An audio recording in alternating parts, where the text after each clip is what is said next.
You know, I love my water feature. It adds so much to my garden throughout the entire year. But you know, when the air becomes crisp and the color, well, you see it in all the leaves of the trees, you know it's fall and it's time to start shutting the water feature down for winter.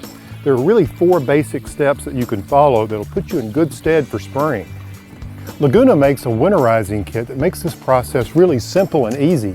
You see, the first thing you're going to want to do is shut down any above ground water features such as, well, a waterfall or a fountain. And you want to make sure that all the pumps are turned off, and that's what I've just done here. If you live in a colder part of the country, what you'll want to do is you'll want to actually remove the pump, clean it, and then store it until spring. Here, ours are in ground and we can leave them out. This is zone 7, so from zone 7 south, you can do that.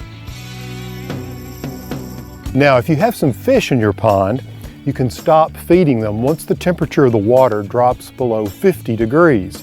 You see, they go into hibernation and they don't eat while they're hibernating. Now, the other thing you want to do is you want to think about a water thermometer. This little pond thermometer is nice because it has a large viewing window so I can easily check the temperature. Now, if your pond has any chance of completely freezing, that's not good for your fish. So you might consider using one of these De-Icers.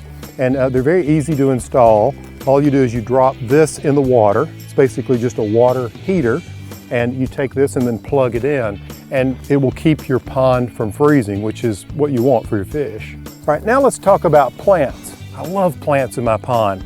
Now, if you have tropicals or floating plants like these floating papyrus I had in here, what you want to do is you want to take those out. That's what I've just done. And then anything that's a hardy plant, and I have mostly hardy plants in here, what I want to do is move all of them to the center, deepest part of the pond, and they can winter over there. It's really that easy. So let's go back to the tropicals for just a moment and some of these floating plants. They need to be placed somewhere where they get plenty of light. Temperature needs to be at least above 50 degrees, and they need to be consistently moist, so you need to check on them weekly. Then bring them back and place them in the pond in the spring.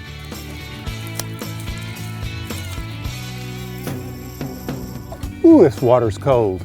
Hey, I'm just cutting these back because I like a tidy, tidy pond. It needs to be tidy all winter long. Now, the next and final step is really about keeping all the vegetative matter out of the pond and out from around the pond, so really clean it up. The reason for this is that vegetative matter in the pond can actually cause ammonia levels to spike, which is not good for your pond's ecosystem. The best thing to do is to get some of this pond protective netting. You see, it's really great. It can cover the entire water surface, but also the edges of your pond, and it'll really keep that debris from getting in there, which will save you a lot of time and effort. By following these few simple steps now, it'll save you a lot of effort in the spring. Now, every pond is unique in terms of its size and location. So if you have specific questions, you can always go to lagunaponds.com. Laguna offers a lot of solutions that helps make winterizing your pond a snap.